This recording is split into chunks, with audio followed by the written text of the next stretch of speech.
What's up guys, G-Stasis here, and today we are going to be going over a new Strand Titan build that is super overpowered using the new Strand aspect, Banner of War. Let's not waste any time, let's get right into it. So for the aspects, we're going to go with Flechette Storm and Banner of War. Banner of War pretty much states that every time you defeat a target with a melee attack, finisher, or sword, it raises a Banner of War that pulses with energy, periodically healing and increasing melee and sword damage. Now, targets defeated by you or your nearby allies charges the banner, increasing the speed of its pulses, meaning more healing and more damage output. The next aspect, Flechette Storm. This one, whenever you slide, you activate your charged melee. It leaps you in the air, knocking nearby enemies back. And if you press your melee attack again, it's going to send out unraveling projectiles, repeatedly activating them, chains additional throws, which are also considered melee attacks, so it can trigger Banner of War. So for the abilities, pretty much you can pick whatever you want, except for the grenade. You're going to run with Shackle Grenade, and that is because it is going to tie into our exotic, the Strand exotic legs. For the fragments, we are going to roll with Threat of Warding, Threat of Fury, Threat of Propagation, and Threat of Generation. So for the fragments, we're going to go with the Threat of Warding, picking up an Orb of Power grants Woven Mail. Threat of Fury, damaging targets with a Tangle, grants melee energy. Threat of Propagation, powered melee final blows grant your Strand weapons unraveling rounds, and every time you defeat an unraveled target, it creates a Tangle, which is great for us.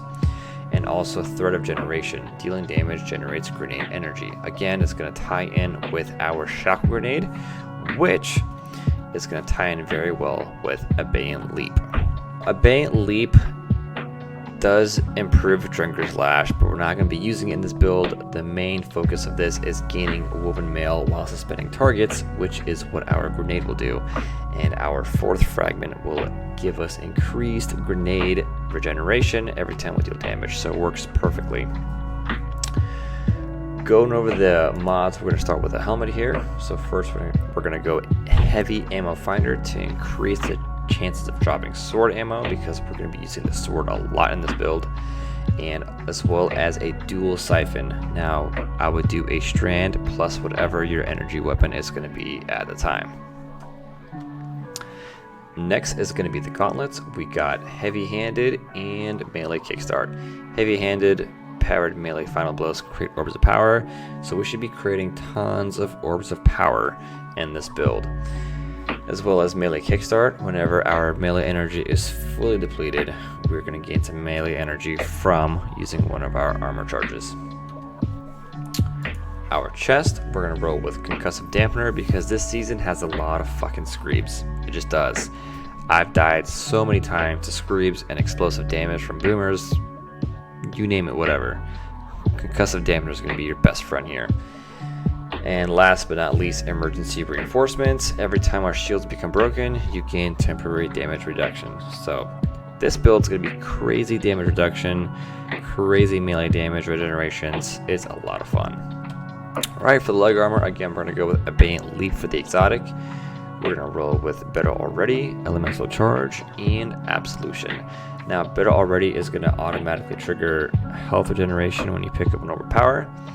Elemental Charge pretty much makes it where destroying a Strand Tangle has an escalating chance of giving you an armor charge. So you'll be collecting armor charges, orbs of power, and you'll be regenerating really, really quickly.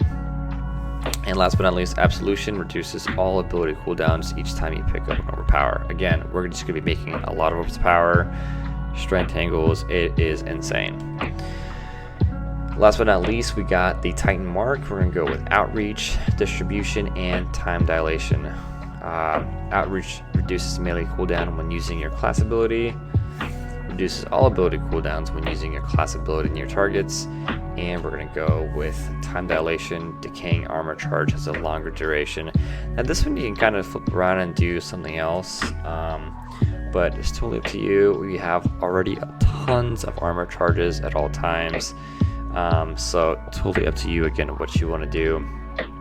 For the weapons, you are going to want to have at least one strand weapon. I'm using a Strand primary, Rufus's Fury. Now you can choose something else. You can go with different times, the Strand Pulse Rifle. You can do Mikkel's Reverence, the Raid Sidearm. Again, totally up to you, but you have to have at least one Strand weapon because that is what's going to synergize the build. Now you can go and use a Strand Sword and only use a Strand Sword for this. It's possible, but again, I just like to have some long range damage available for myself, so I go with a Strand primary.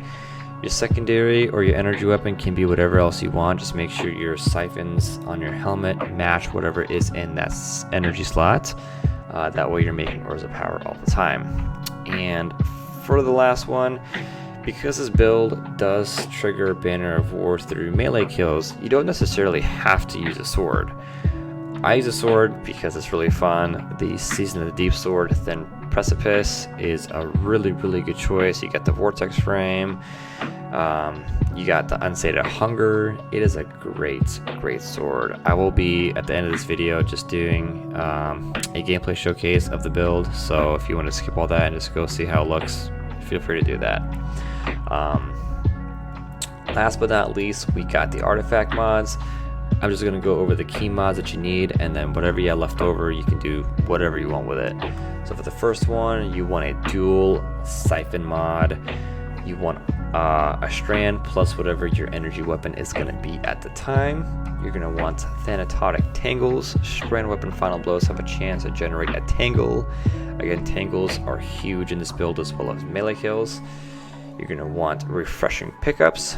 Picking up a Tangle or Elemental Orb grants energy to your least power ability, which is really great for all of our regenerative abilities.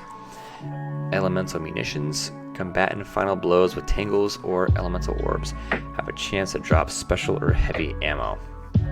Again, Tangles are going to be a huge part of this build. You want to continuously make heavy ammo for the sword or rocket launchers or whatever it is that you're going to use. And last but not least, Frenzy Stacks. Collecting an Orb of Power causes you to gain 1 temporary armor charge. Again, like I said, this build is not going to have any problems with armor charges. You can throw in some mods to make sure you carry more armor charges. It is totally up to you what you want to do. This build is very mendable to whatever you want to choose. So I hope you guys enjoyed this build. Leave in the comments if you have any suggestions at all. I will go ahead and try to do a couple more builds this season. Let me know what you guys think, and see you next time.